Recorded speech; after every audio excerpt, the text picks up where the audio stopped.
What's up, my comic comrades? Today we're returning to the Dark Knights of Steel 12-issue miniseries with issues 4 through 6. For those of you who are unfamiliar with this series, it's essentially Game of Thrones meets the DC Universe, which is something I never knew I wanted so badly. Oh, but Tom Taylor knew.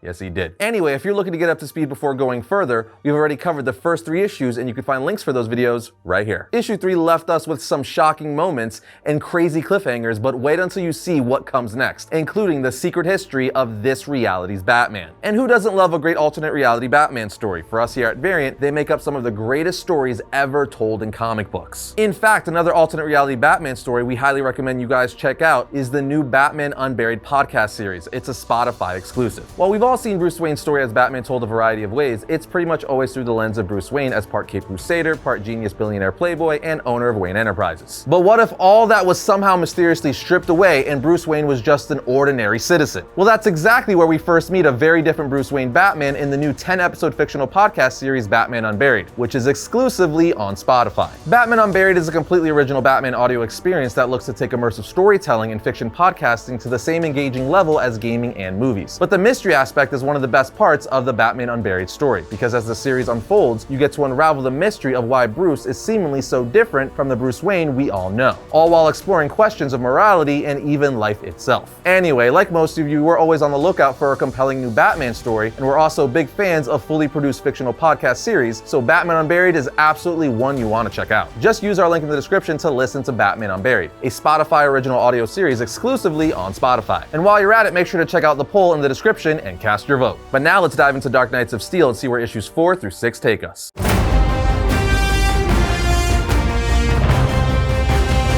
Issue 4 starts off in the lands of Magnus at a camp fireside, pretty much picking up where issue 3 left off. Alfred's telling Bruce and us, the readers, the secret history of Batman. You see, Bruce is coming to terms with just finding out that Jor-El was his birth father and that he himself is half Kryptonian. Alfred goes on to explain that all those years ago he saw a ship burn across the heavens and heard the thunder that announced their arrival on this world. Alfred says, a new family on a strange new world. If they were anyone else, they wouldn't have survived, but they thrived with their newfound powers. They built a home hidden in the forest. Essentially, they found happiness for themselves on this world and even had a kid on it. But one night, Jor-El woke up to tremors and both him and Lara tracked it to a nearby volcano that was going to erupt soon. With their powers, the two of them could save the nearby kingdom ruled by the Waynes, but they didn't want to reveal themselves. So instead, they used their scientific skills to draft plans. They demonstrated how the Wayne's army could work to stave off disaster if they started that day. The plans included where to build trenches to divert the lava, how to sow masks for hot ash and smoke, and trajectories for potential molten rock falls. Jor-El then put on a mask and then flew into the castle to hand the plans to the Wayne's advisor,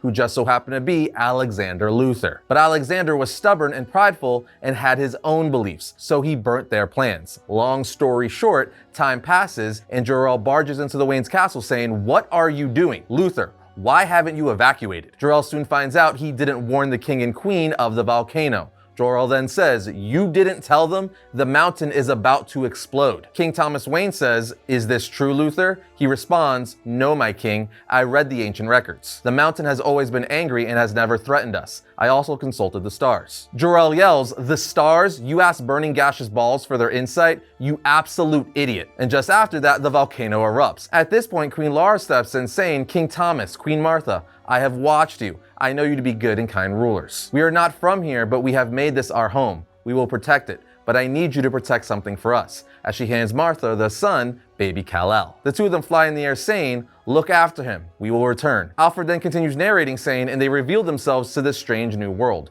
They did what had to be done, because it was the right thing to do. Together, they saved the kingdom. They were loved by all. Well, almost all." As we see Alexander Luthor outside of the kingdom with Alfred saying, Luthor's name and title was taken from him. He was banished from the kingdom. His arrogance almost doomed them. We later learn that the mountain contained more than potential destruction. As Luthor finds a green glowing rock, he extends his hand towards it as it blows up in his face. Alfred then says Luthor wasn't seen again until the day with your parents. Jor-El and Lara were heroes in our land, though feared by others. As we see King Jefferson say, "They will look like us, they will sound like us, but they are not like us. They are demons. Bring me Constantine." Alfred goes on to say they brought so much knowledge from their world. They gave our kingdom so much. They gave us miracles. And they became the closest friends to the Waynes and to me. Bruce then speaks up saying clearly they became a lot more than friends, or I wouldn't be here. Alfred tells him, "I want you to know there was no malice in what they did. Jor-El may have been an alien, but he was all too human. Martha, well, Jor-El was a god, and her husband gave all of himself to his kingdom. It was a single night, a single mistake. One that hurt the people they loved so much, a hurt they might not have recovered from,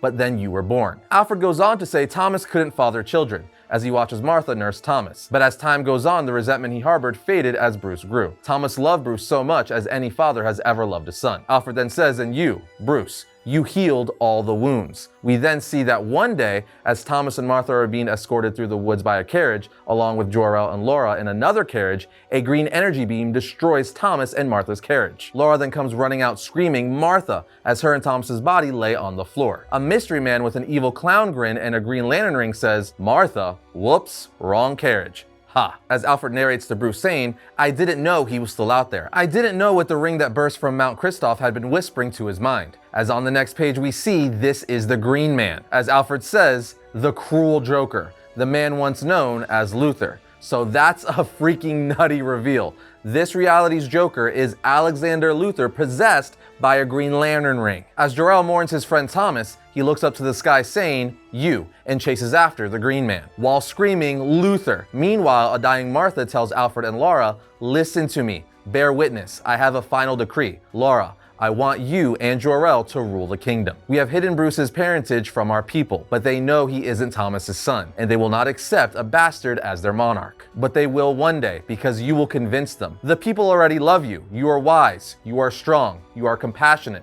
They will welcome you as their new king and queen. Protect our home until Bruce is ready to rule, and the people are ready for him. And above all, please, please look after Bruce. Love him for us. And with that, Martha dies. We're then brought back to the present as Alfred says, she was only thinking of you as she passed. I know the doubt in your mind, Bruce, but you are the son of Thomas and Martha Wayne. It's just you are also something more. Stop thinking you're not worthy of them. They were hardly perfect people. None of us are. With Jor-El's murder, we are on the cusp of war. As the only survivor of war, I will do anything to avoid that. As they get ready to mount their horses, Bruce says, do you have a plan? Alfred responds, no, but I have a king. As they ride off, and that brings us into issue 5. Issue 5 starts off with Zala standing by her father's casket. Kal-El then walks in saying, Zala, you came home? She responds, Cal, part of me still didn't believe it. He asks, when did you hear? She says, 2 days ago. I'm sorry I didn't come straight home. I've been searching for the Green Man. He tells her, you should not have done that alone. She then grabs him saying, I had to do something. Our father deserves justice. He then embraces his sister saying, justice will be done, my sister, I promise. We are then taken to the Hob Forest. Harley Quinn is looking for Poison Ivy, and she soon finds her as Ivy uses one of her vines to pick up Harley Quinn by the leg. Harley says, don't do anything rash. I was sent by the queen. Ivy, while sitting in a tree, says, I recognize no queen. Harley responds, I know, which is why I'm the one talking to you. Ivy eventually lets her down while Harley says, the king died. He was attacked from your forest. General Waller wants it burned. Ivy responds, she can try. Harley then tells her, or you can agree to help us. Ivy asks, with what? Harley tells her, instead of a threat, this forest could be a line of defense. You could be a line of defense. Ivy responds, I won't help the elves. I don't trust them, but I will always help you, Quinn. No danger will be allowed through the forest. As Ivy looks intensely and lovingly into Harley's eyes, Harley responds, thank you, my lady. Ivy goes on to say, I would burn any army for you, with Harley responding, impressive. Not many people can find the perfect balance of romantic and horrifying. But as they're having a moment, Ivy senses something above the treetops, and when they go take a look, they see it's Wonder Woman. Poison Ivy then uses her vines to restrain Wonder Woman and her Pegasus, and Wonder Woman tries to fight it off, but let's just say the vines are doing a pretty good job at restraining her. As the two threaten to kill each other, Harley Quinn interjects saying, yes, you're both very formidable and intimidating. But let's take it down a notch. What does the Princess of Amazonia want here? Diana responds, Zala. Quinn asks, do you mean her harm? Diana responds, no, I am here because I have more faith in her than my mother does. She's been accused of something that would tear our kingdoms apart. At this point, wouldn't you know it, Zala and Kal-El come flying down, joining the party. Zala then orders Ivy to release Diana, but Ivy responds, you're a little too used to giving orders and having them followed, princess. So Quinn jumps in and says, let her go. Ivy, please. Ivy then says, fine. At this point, Diana asks Zala if they could speak privately. Once alone, Diana says, King Pierce says you killed his son. Zala responds, what? Diana asks, so you didn't? Zala responds, if I murdered a child, I'd think I'd remember. But as we know, Zala is lying. If you didn't know, Zala and Diana are a couple, so Diana desperately wants to believe that Zala didn't kill anyone. Anyway, Zala says, if a war is coming, let's make sure we're on the same side of it. I mean it. We can't let our family split us apart. The world needs us together. Meanwhile, Meanwhile, Alfred and Bruce make it back to the kingdom, and Bruce goes off to find Kal-El to tell him that he's his half-brother. When he finds Kal, Bruce hands him a shard of kryptonite that Alfred was able to encase in Led's armor to stop its effect. But as Bruce is trying to tell Kal that they share the same father, Kal takes the kryptonite shard and stabs Bruce with it in the abdomen. He then flies Bruce up into the air, saying to him, "There can be no challengers," as he throws him crashing down into the ground. We then see an old couple in a hay wagon being pulled by a horse saying, "I'm telling you, something fell." As the husband gets off, he says, "Right over there, by the gods." His wife asks, "What is it?" As he stares into a crater, he says, "It's the Batman." He leans towards him saying he's still breathing. The husband, seeming hesitant to help, says to his wife, "You know what he's done, the pain he's caused." But his wife responds, "I do. Are you suggesting we don't help?" He responds saying, "Of course not." He then pulls a kryptonite shard out, which causes Bruce to yell in pain as heat vision shoots from his eyes. The man then says to his wife, he's not what he's supposed to be. She says, "No, let's get him to the palace." Bruce then sits up saying, "No, no palace," before falling back down. The wife then says, "Put him on the cart," with the husband asking, "And then what? You want us to take him home?"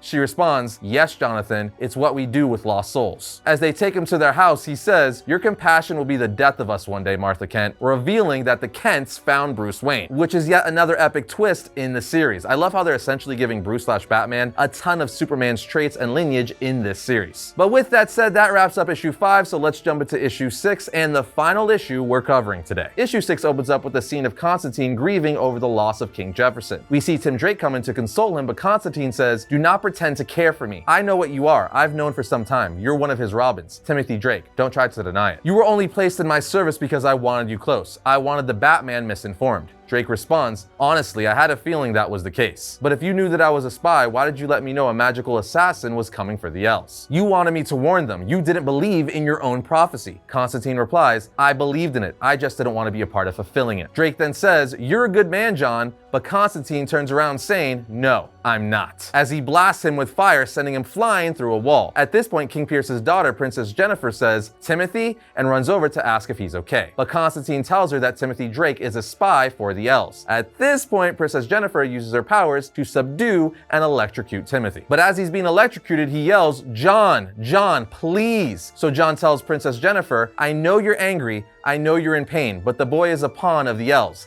He is not our enemy." So she lets him go and says, "Tell your queen war is coming, and it's a war we intend to win for my brother, my father, and our world." Then a day later, back at the Court of Elves, Timothy tells the queen, "Your Highness, I'm here to tell you war with the Kingdom of Storms is coming. Jefferson Pierce has been killed by Zala Jor-El, but they don't believe that Timothy's witnesses are right and that Zala has killed the Pierce father and son." While Laura thinks what her next action should be, we are then taken back to Constantine, who conjures up Etrigan the demon. Etrigan asks, "John Constantine, what could I do for you, little magician?" He replies, "There is nothing you could do for me. I wish to speak to your head demon." So Etrigan says, "Gone, gone, O Etrigan, rise again the form of man." We then see Etrigan turn into freaking Ra's al Ghul, who says, "You should not have summoned me." Constantine replies, "You should not have allowed yourself to be summoned by bonding yourself to a demon." Constantine then says, "I need a favor, Ra's al Ghul," as we see that favor is to resurrect King Pierce and his son. But Ra's says, "There's nothing I could do for your king, Constantine. I can only repair what is broken, not what is missing. I can't repair a heart that isn't there." Ra's al Ghul then says, "But this one, I could work with this," basically saying he could bring back Jacob Pierce. Constantine then asks, "And what will it cost me?" Ra's answers, "The children. I want the Titans. You have them hidden somewhere, don't you?" "It's all right. You don't have to give them to me. Simply tell me where they are, and I will bring back your prince. Do we have an agreement?" as he extends out his hand. Meanwhile, we see Kal-El fly to Amazonia to try to reason with Hippolyta. Later, after defeating a bunch of Amazons in bloody epic fashion, Hippolyta then comes out saying, "For someone who doesn't want to fight, you've done a lot of fighting." He responds, "I was attacked by a lot of people." She says no man is allowed to set foot on Amazonia. He replies, "I haven't set foot on Amazonia," as we see he's hovering above the ground. But Hippolyta doesn't care. She then stabs Kal-El with the magical sword. This knocks him out long enough for him to be tied up and restrained in a dungeon somewhere by the lasso of truth. While in prison, Lois Lane comes to talk to him about Constantine's prophecy. As she talks about the prophecy, Cal basically says that they have to stop Hippolyta from joining the Kingdom of Storms, and that there's still time. No one in their family wants to use their powers for violence. His sister could never have harmed a child. She says, "I don't know if that's the truth, but you certainly believe what you're saying," which is true because he's restrained by the lasso of truth. In any case, Lois Lane finally says to him, "I'm sorry, spaceman, there isn't. The Amazon army is already sailing to the land of the elves. The war is about to begin." And with that, the issue ends. I've said it before and I'll continue to say it, this series is great.